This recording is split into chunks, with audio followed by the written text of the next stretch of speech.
saying that they are trying to take the people who believe that there's a difference and sell them the new headphone. Yeah.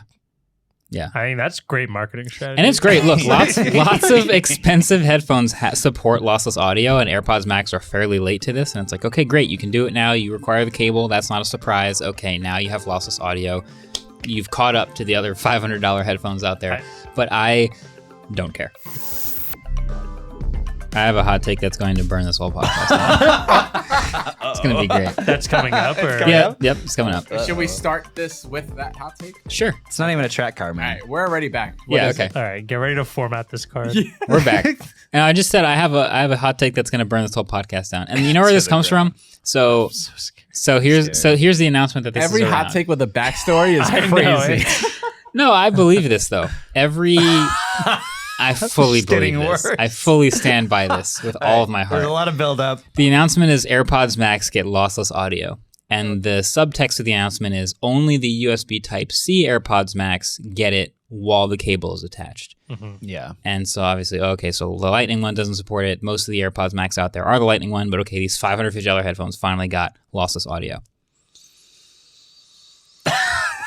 Oh boy. Updating my LinkedIn profile. My hot take Currently looking is for a job. none of you people can tell the difference between lossless audio and regular That's compressed not audio. Yeah, that's- Zero of you. And I know you think you can, but you can't. You can only tell it because of confirmation bias, but if you listen back to back, you might maybe get it right, but if you don't label them and you do a blind test, you'll get it wrong every single time.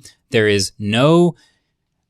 I'll stop there. We physically tested this with the Preemptively. Walkman video on the LSS studio. take. Ellis did like a test and brought all of us in to see if we could tell the difference between yeah. and like Alright. almost I think all I of us. got 7 out of 8 right, just saying. 7 out of Well, 8. there are more differences than just the amount of information. There were other, dynamic range differences, etc. But if you just take lossless versus compressed, no difference to people. So you're saying that they are trying to take the people who believe that there's a difference and sell them the new headphone. Yeah. I think that's great marketing strategy. And it's great. Look, lots of expensive headphones support lossless audio, and AirPods Max are fairly late to this. And it's like, okay, great. You can do it now. You require the cable. That's not a surprise. Okay, now you have lossless audio. You've caught up to the other $500 headphones out there. But I don't care.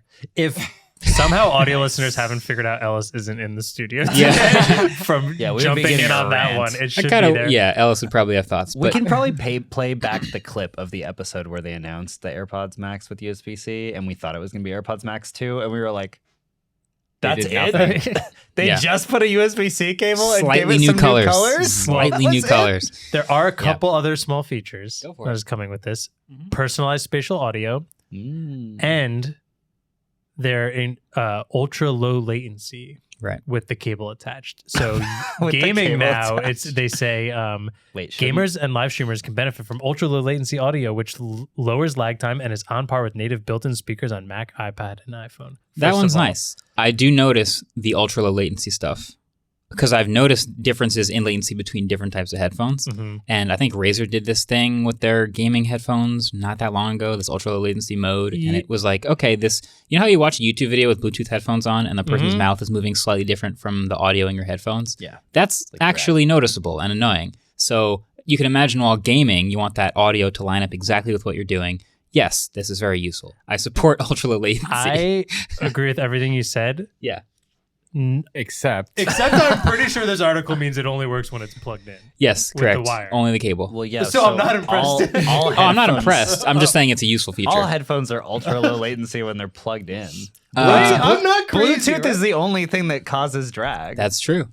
Yes, that's true. I'm So they're just spinning the fact that it's plugged in. I feel like Yeah. I have to be missing something here. I guess my only take is that there is a noticeable difference between ultra low latency and wireless. So I'm like, okay, Yeah. it supports it. Great.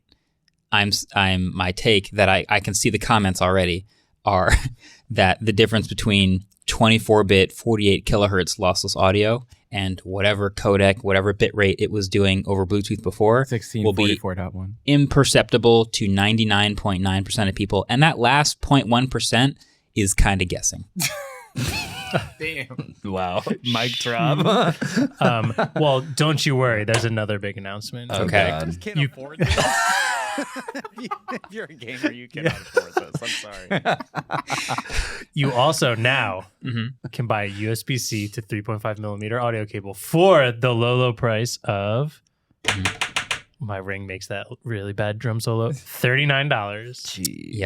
Yep. That gets you the DAC is in the cable, I believe. I want to see you can What? fast. and you can plug it straight into because what are you Wait, there's plugging an into? additional DAC? I think you might need it because it's if you're plugging into something with a headphone jack, this isn't a modern smartphone anymore. This is like some MP3 player or some other thing.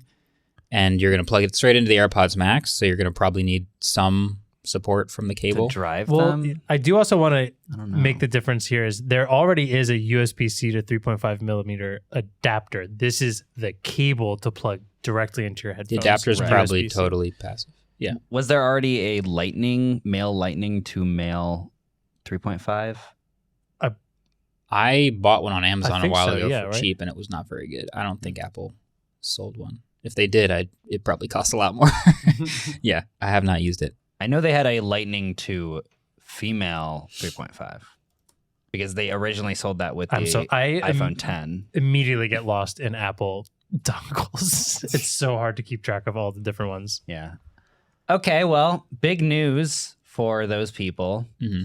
USB-C AirPods Max To people. the people that care, congratulations. Moving on. There's also a rumor going around that the iPhone 17 Pro is going to have 8K video recording. Yeah. Yay. That's a lot of smarts. but I have a also hot really take. data. Lots of Most of you who data. think you can see 8K video footage can't actually tell the difference. I would take you up on that. I definitely can watch a 4K video and then switch to 8K and be like, wow, this looks way better. What are you watching it on? I was joking. by the 6K way. Pro Display XDR, 6K display. Okay. If I watch a 4K video and then an 8K video, even though it's not an 8K display, I can see a difference. What about also the 1080p thing about enhanced Sure. bitrate?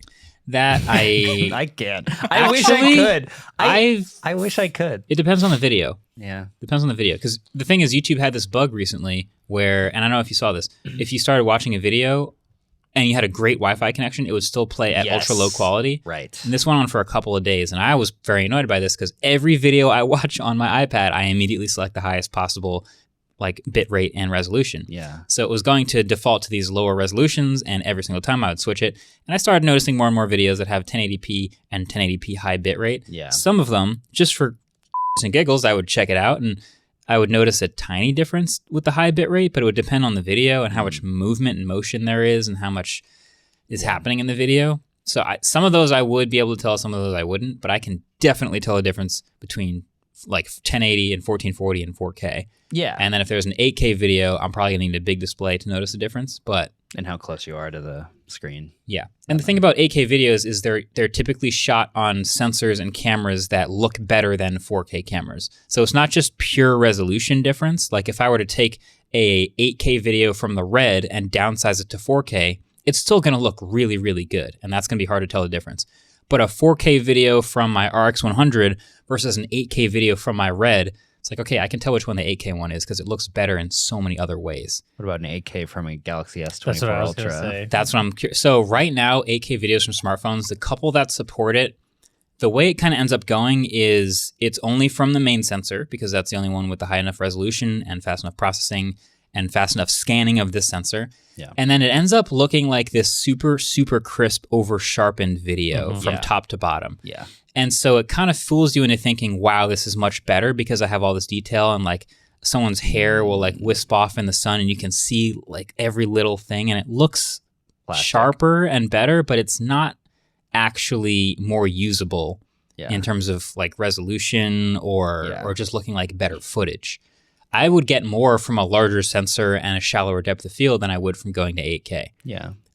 That being said, I've wanted 8K from lots of smartphone cameras. I think the iPhone is a prime camera to support 8K. I've shot lots of video on iPhones. You watch the autofocus channel, you've seen a lot of it.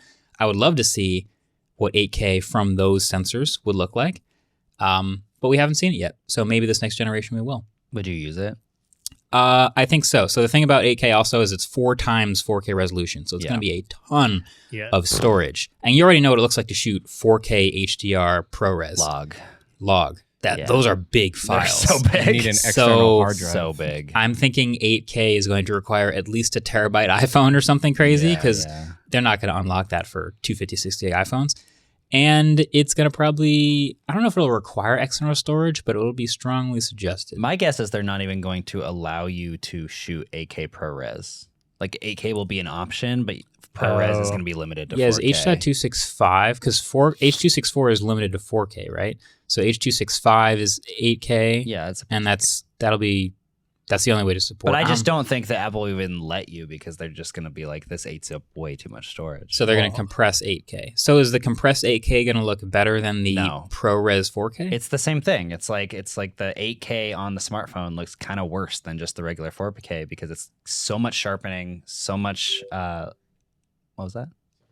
So much sharpening, so much noise reduction that it just ends up looking like over sharpened and plasticky. Yeah. But it would just be better to shoot 4K. What if they want it taking up more storage so you can buy more iCloud? Conspiracy. Yeah, Smart I mean, move. they didn't allow ProRes log unless you had the 256 gig model. I think you needed more. I think The you might base have model. needed the terabyte. No, I think it was. just there wasn't. Or I think the base available. model didn't allow it. Right. I That's think what it was just the base model didn't allow it. So Yeah. I could see if they did that. I don't think they're going to allow 8K in ProRes log at all. Yeah, those would be crazy big files. Yeah. I bet if this does come out on 17 Pro, they announce it at the event and it comes out 3 months later. Yeah, I could see that. I could definitely. That's actually a really good prediction. I think that's exactly what they would do. Pretty solid. Wow.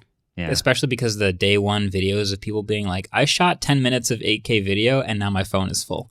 They were just delay those headlines by a couple weeks while people buy the phones and then turn it on. Yeah. Damn, that's a good one, Andrew. I like how the smallest note in this outline turned into one joke and possibly the longest conversation that I think we've had so far. I can see the comment section burning up already from my last 2 takes from AirPods Max and now 8K video on phones, but I stand by them. Hey, thanks for watching this clip. What I heard is the subscribe button, which has been moving around for years. It used to be yellow and below the video, and now it's red and it's the left side of the video. It will continue to evolve until eventually it reaches its endpoint, and it is a crab. It's not there Just yet, like all good things. but is clearly on its way. Clearly, the color is closer to a crab. It's on its way. Oh. I think by 2028, right around when the Cyber Tab is coming out, we'll have the crab subscribe. The like button will slowly turn into claws and then move over to big the meaty outside claws. parts. I really hope someone makes a Chrome extension that will do this for me for April Fools. It will please. crawl around the page going, All good things must come to a crab.